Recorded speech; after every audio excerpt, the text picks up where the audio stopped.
Hi everybody, Coach Amanda here with the Badass Lady Gang. I'm here to show you the balance pivot matrix that I learned when going through my Fellowship of Applied Functional Science with the Gray Institute. So thanks to them for this awesome exercise.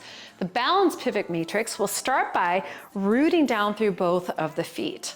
Shift your weight onto the left foot, reach the arms up and overhead.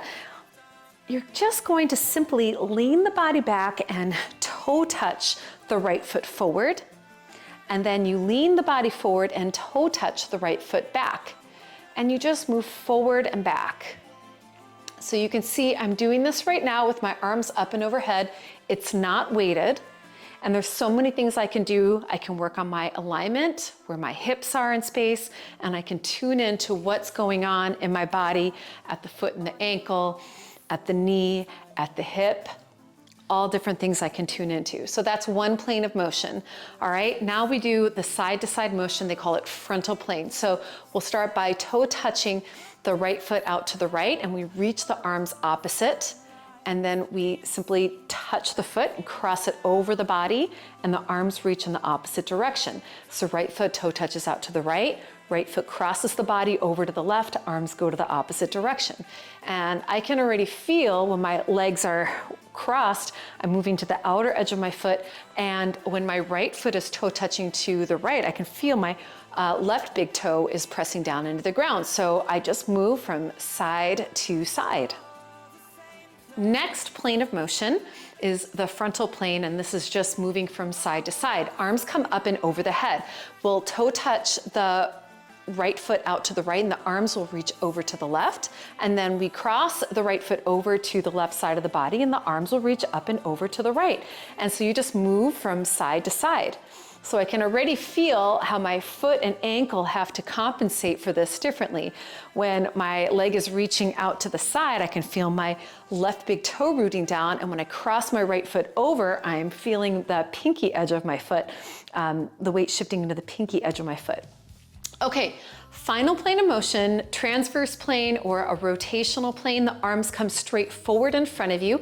You will toe touch the right foot forward. So the right foot is just simply touching on the ground, and you want to make sure the left toes are pointing forward and the foot is not shifting around at all. And then you simply toe touch that foot behind you. And for me, it requires quite a bit more balancing effort to not put the full weight of my right foot into the ground as I rotate from side to side. I can feel how my arch is lifting up as I toe touch my right foot forward, and I can feel how my arch is getting a little bit closer to the ground as I toe touch my right foot back. And so then you can notice what works best for you, what feels good for you, and maybe what doesn't feel so good for you. Let's do this on the other side. So this time, right foot roots down, arms reach up and above the head. We'll toe touch the left foot forward and the left foot back. Arms just go opposite that. And then we move into the frontal plane, the side to side plane.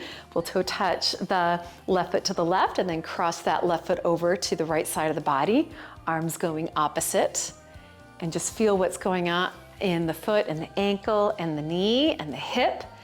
And finally, we'll go into our transverse plane or rotational plane. We'll toe touch the left foot forward and then the left foot back. And you can just move side to side. So tune in with that right foot rooting down into the ground. Is it shifting around a lot? Is it changing position? Or are you able to keep it planted down and you just feel the arch lift and lower? That's what we're looking to get here. Once you have graduated from this, you can start to add a little bit more load to it. Perhaps you have a medicine ball at the gym. I have a 15-pound weight here at my home gym, and I'm just gonna hold it right here in front of the body. I'm gonna resist the urge to lean back into it. I'm gonna take the rib cage forward so that it's aligned over the pelvis. I'm gonna try not to let my pelvis stump forward. I'm gonna lift up my low core the best that I can. All right, it's hard. I've had a baby, so it's hard to get this alignment straight. All right, so I'm rooting down first through my left foot. I toe touch my foot forward and back with a little bit of weight. You can even take those arms up and above the head. Makes it a little bit more challenging for the core. And then side to side. And then you can add in a little bit of rotation. I'm taking the arms right in front of me, and I can really feel my hips and my ankle taking on a little bit more load here. Let's do the other side. We're rooting down through the right foot this time. You can take those arms up if you want to add a little bit more challenge. Hopefully you've got a medicine ball. Keep the core engaged, especially when you're coming back. All right, and then side to side, crossing that left foot from side to side. Ooh, it's getting really hard with those arms up and over the head. And then finally, take my arms right back into center, keep my core nice and strong, and I toe touch that foot forward and back. And I can really feel how my core is turning on, my hip is engaged, and I'm trying really hard not to put too much weight in this left foot that's toe touching forward and back. So that is the balance pivot matrix.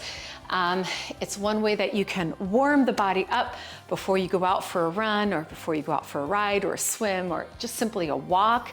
And there's another way to add a little bit more load to it so you can make it more of a strength building exercise. I hope that this helps you like it has helped me and so many of my clients and so many of other patients and people who have had a chance to experience these great movement sequences. Leave us a message if you have any questions, and we'll see you again soon.